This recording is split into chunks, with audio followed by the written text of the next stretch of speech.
Hi అండి, అందరికీ నమస్తే. నేను లత ఆర్గానిక్ గార్డెన్ అండి.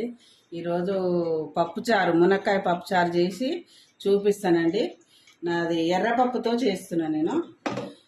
చూడండి, కడిగి నీట్గా కడుక్కోవాలి. 2-3 సార్లు కడిగి కొంచెం నూనె, పసుపు వేసి వాటర్ పోసి పెట్టాలండి గ్యాస్ మీద. ఒకటి మామూలు కందిపప్పుకి అయితే 2 విజిల్లు వస్తే 2-3 విజిల్ కావాలండి. ఇది ఎర్రపప్పు కాబట్టి ఒక్క విజిల్కే వచ్చేస్తుందండి.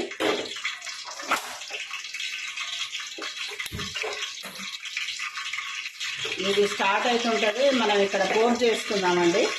మునక్కాయలు కదా, కొంచెం ఉడకాలి మంచిగా. ఫస్ట్ జీలకర్ర వేసుకుందామండి.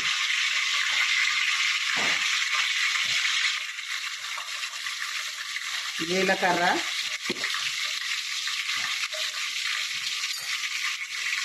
తర్వాత ఉల్లిపాయ ముక్కలు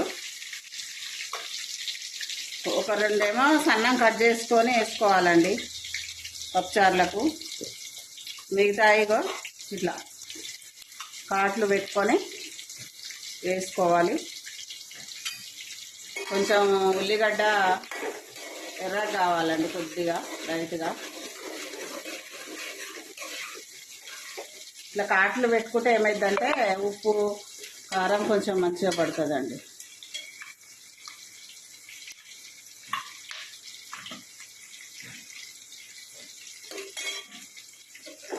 చూడండి, మళ్ళీ మునక్కాయ ముక్కలు వేసుకుందామండి. మునక్కాయ సొరకాయ కలిపి సాంబార్ చేస్తుంది.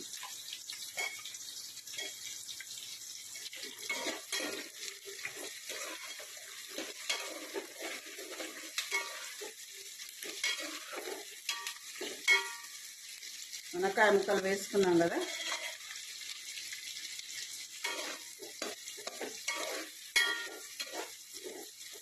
తర్వాత కొంచెము పచ్చిమిర్చి, ఒక 4-5 పచ్చిమిర్చి వేసుకుందామండి.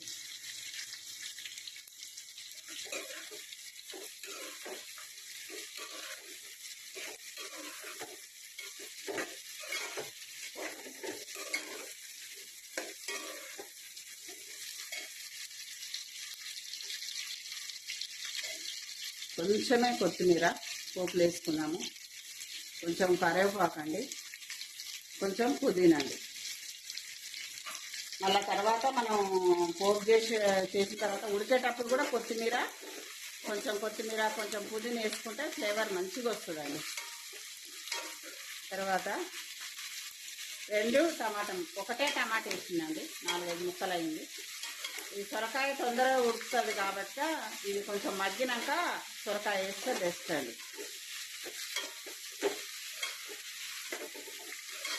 ఎప్పుడైనా పసుపు చివర్లో వేసుకోవాలండి, పోపు అయిపోయే ముందు, ఎందుకంటే నల్లగా అవుతుంది పసుపు.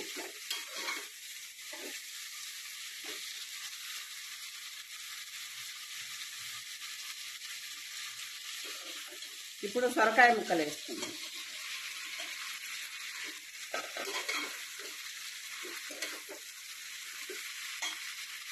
నేను కచ్చపెచ్చ దంచి పెట్టిన అల్లం అండి, అప్పటికప్పుడు వేసుకుంటే చాలా బాగుంటుంది. అల్లము, వెల్లిపాయ లాస్ట్ దించే ముందు కూడా కొంచెం 2-3 ఎల్లిపాయలు దంచి వేసుకుంటే ఇంకా బాగుంటుంది. వాసన టేస్ట్కి ఉంటుంది, స్మెల్ వస్తుంది. ఇప్పుడు కొంచెం పసుపు వేసుకున్నామండి. చింతపండు కూడా కొంచెం నానబెట్టి పెట్టుకున్నాండి. ఇది వేయేసరికి ఒక విజిల్ వచ్చినా చాలండి. ఒక విజిల్ వస్తే కథ మూత పెట్టేసుకుందామండి. పప్పు ఉడికిన తర్వాత మళ్ళీ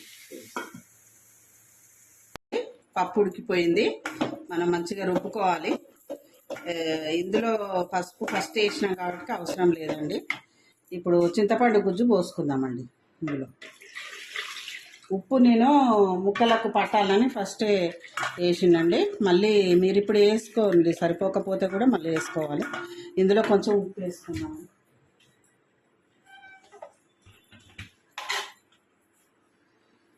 కొంచెం ఉప్పు వేసిన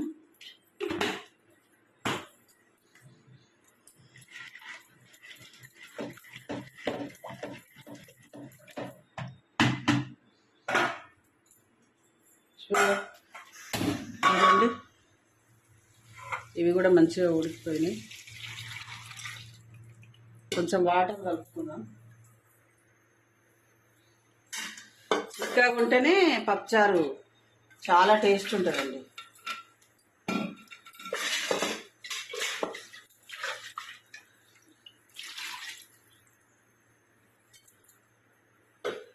ఎండు కారం మీ ఇష్టం అండి, సరిపోకపోతే వేసుకోండి. ఇప్పుడు కొత్తిమీర, కొంచెం కరివేపాకు, పుదీనా కూడా వేసినాం. కొంచెం వెల్లుల్లి రెబ్బలు ఒక 4-5 దంచిన చూడండి, అది కూడా వేసేసినాం. ఇక కొంచెం ధనియాల పొడి వేసుకుంటే సరిపోతుంది.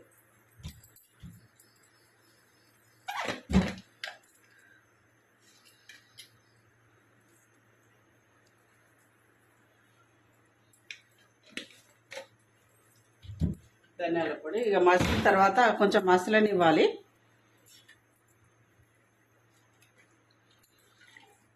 అసలు చాలా బాగుంటుందండి టేస్ట్. మసిలినాక ఇక దించేసుకోవడేనండి.